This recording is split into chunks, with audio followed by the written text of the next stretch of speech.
জঙ্গলের ভাঙা মন্দির ও মা কালীর আগমন। ঘন জঙ্গলের মাঝখানে একটা ভাঙা মন্দির ছিল।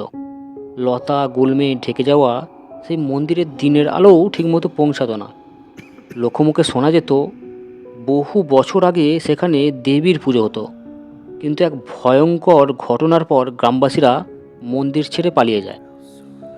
রাত হলেই মন্দিরের ভেতর থেকে অদ্ভুত আওয়াজ ভেসে আসতো, কখনো হাসি, কখনো কান্না, কখনো আবার শিকল টানার শব্দ। যারা ভুল করে জঙ্গলের ওই পথে ঢুকে পড়তো তারা আর স্বাভাবিক অবস্থায় ফিরতো না। সবাই বলতো মন্দিরে এক অশান্ত ভূত বাস করছে। গ্রামের কেউ আর সাহস পেত না সেখানে যেতে। একদিন গ্রামে এক সন্ন্যাসী এলো। তার চোখে ছিল অদ্ভুত শান্তি আর কণ্ঠে দৃঢ় বিশ্বাস। সব কথা শুনে তিনি বললেন, ভয় পেও না, যেখানে ভয় সেখানেই মায়ের ডাক সবচেয়ে জোরে শোনা যায়। অমাবস্যার এক রাতে সন্ন্যাসী একাই গেলেন সেই ভাঙা মন্দিরে। হাতে শুধু একখানা ত্রিশূল আর একটা পুরনো কালীমন্ত্র লেখা তালপাতার পুঁথি। জঙ্গলের ভেতর ঢুকতেই বাতাস কেমন ভারী হয়ে উঠল, চারদিক অস্বাভাবিক ঠান্ডা। মন্দিরে পা রাখতেই ভূতের আবির্ভাব, বিকৃত মুখ, লম্বা ছায়া, আগুনের মতো চোখ। সে গর্জে উঠল, এখান থেকে চলে যা, এটা আমার জায়গা। কিন্তু সন্ন্যাসী একটুও ভয় না পেয়ে মাটিতে বসে চোখ বন্ধ করলেন এবং শুরু করলেন মা কালীর নাম জপ। মন্ত্রের ধ্বনিতে মন্দির কেঁপে উঠল।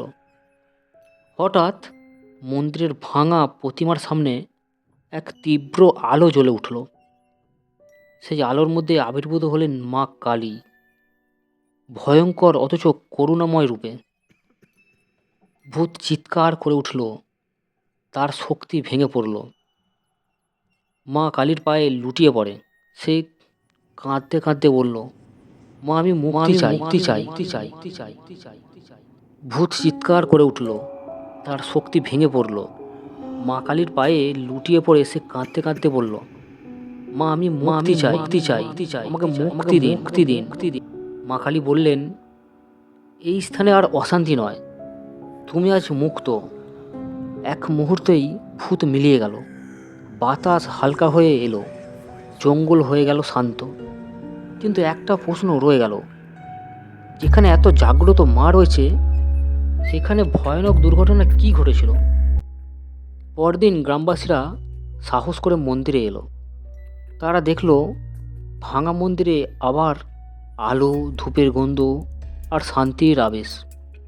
সন্ন্যাসীর নির্দেশে সবাই মিলে মন্দির পরিষ্কার করলো। নতুন করে স্থাপন করা হলো মা কালীর প্রতিমা এবং খুব বড় করে সেখানে পুজো করা হলো। সেই দিন থেকেই সেখানে নিয়মিত মা কালীর পুজো শুরু হলো। জঙ্গল আর ভয়ের জায়গা রইল না, সেই জায়গা হয়ে উঠল আশ্রয় ও ভক্তির কেন্দ্র। কিন্তু একটা প্রশ্ন থেকেই গেল, যে সেইখানে কি এমন ভয়ানক ঘটনা ঘটেছিল যে এত জাগ্রত মা কালীর থাকা সত্ত্বেও এখানে ভূত থাকতে শুরু করলো? আসছে পরের পর্ব।